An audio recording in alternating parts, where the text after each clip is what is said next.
Episode 23. Smile. Annie has a dream of being trained by her father before waking up in her room. In the Stohes district of Walsina, the military police are ordered to escort the scout regiment convoy once they enter the capital. The superiors put all the work on the cadets.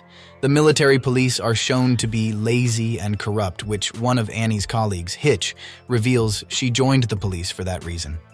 Another colleague, Marlowe, is disgusted, revealing he joined the police so he could reform it to become a better organization, which Annie respects since he reminds her of Aaron.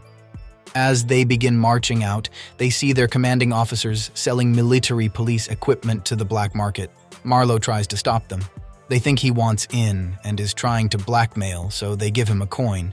He persists and threatens to tell on them, but fails inevitably and receives a beat down.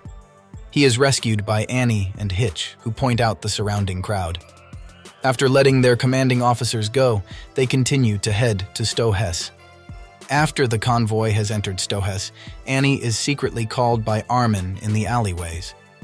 Armin asks for her help as he is helping Aaron escape the capital, as the one riding in the convoy is actually Jean in disguise. She refuses at first, noting the problems with the plan, but after Armin begs again, believing she is a good person, she finally agrees, but puts on a ring before following him. Annie, Mikasa, Aaron, and Armin begin their journey to escape the capital. Soon they reach an underground tunnel, and Armin leads the way into the underground tunnel. However, Annie refuses to enter. Aaron and Armin try to get Annie to follow them, but Annie starts to get curious as she states that there are no civilians around, and she notices that Armin was behaving and looking at her strangely as nearby hidden scout regiment members disguised as civilians watch over them.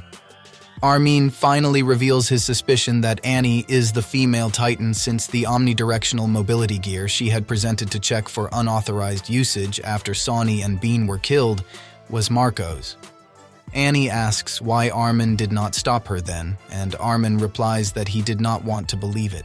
Armin also wonders why she did not kill him during the last expedition, saying that letting him live back then is what led to this current situation. Aaron and Armin beg Annie to prove them wrong by following them. Mikasa believes that they had failed to take her underground. She takes out her swords, preparing to fight the female Titan once again. Annie, knowing her identity is exposed, laughs sadistically and admits to the group that Armin has won his bet, drawing her out and exposing her identity.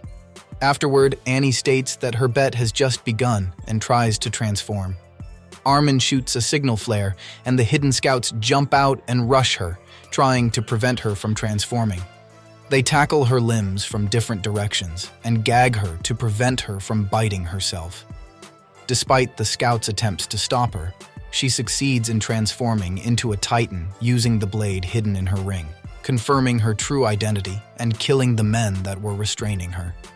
Mikasa was fast enough to see her strategy and dragged Aaron and Armin underground in order to protect them from the transformation blast. The entire district watches as a tower of light and dust rises in the city. Next episode, Compassion.